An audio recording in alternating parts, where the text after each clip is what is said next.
Assalamualaikum. Halo everyone. Perkenalkan, nama saya Bagus Suleman, NIM 1908205053, kelas Akuntansi Syariah 5B, mata kuliah Akuntansi Sektor Publik, mahasiswa YIN Syekh Nurjati Cirebon. Di video kali ini, saya akan sedikit menjelaskan tentang anggaran pemerintah, APBN, dan APBD. Yang pertama yaitu APBN. Apa sih singkatan dari APBN?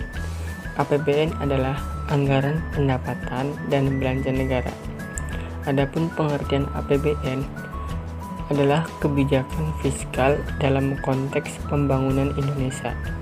Anggaran pendapatan dan belanja negara pada hakikatnya merupakan rencana kerja pemerintah yang akan dilakukan dalam satu tahun yang dituangkan dalam angka-angka rupiah. Landasan hukum APBN yaitu Pasal 23 Ayat 1 Undang-Undang Dasar 1945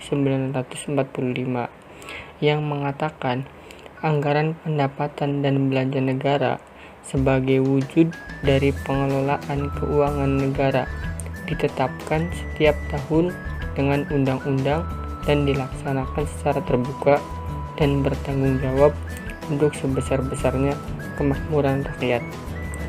Yang kedua yaitu APBD. Apa sih singkatan dari APBD? APBD singkatan dari Anggaran Pendapatan dan Belanja Daerah. Adapun pengertian APBD ialah suatu gambaran tentang perencanaan keuangan daerah yang terdiri atas proyeksi penerimaan dan pengeluaran suatu pemerintahan daerah dalam satu periode tertentu. Landasan hukum APBD adalah Undang-Undang Nomor 22 Tahun 1999 tentang pemerintahan daerah dalam pasal 78 ayat 1 yang menyatakan bahwa penyelenggaraan tugas pemerintah daerah dan DPRD dibiayai dari atas beban anggaran pendapatan dan belanja daerah APBD. Lanjut ke fungsi APBN dan APBD. Yang pertama, fungsi otorisasi. Yang kedua, fungsi perencanaan. Yang ketiga, fungsi pengawasan. Yang keempat, fungsi alokasi. Yang kelima, fungsi distribusi. Dan yang keenam, fungsi stabilisasi. Tujuan penyusunan APBN dan APBD. Tujuan penyusunan APBN atau APBD adalah sebagai pedoman penerimaan dan pengeluaran negara atau daerah agar terjadi keseimbangan yang dinamis demi tercapainya peningkatan produksi, peningkatan kesempatan kerja, pertumbuhan ekonomi yang cukup tinggi.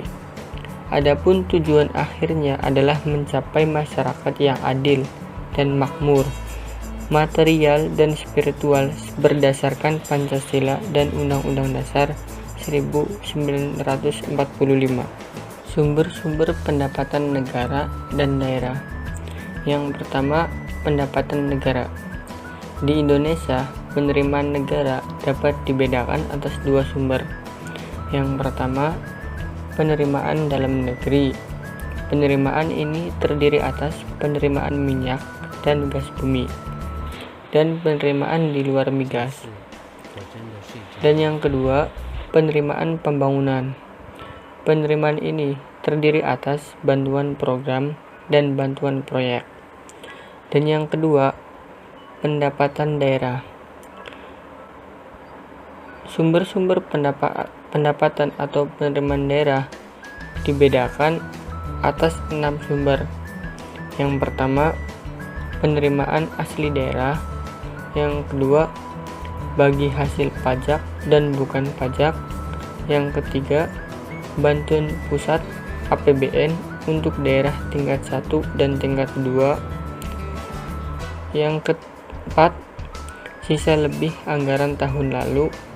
Yang kelima, lain-lain penerimaan daerah yang sah, dan yang terakhir pinjaman daerah. Itu saja penjelasan dari saya. Jangan lupa ya, subscribe, like, dan komentar kalian untuk bahan evaluasi tugas saya. Semoga penjelasan dari saya bermanfaat. Wassalamualaikum warahmatullahi wabarakatuh.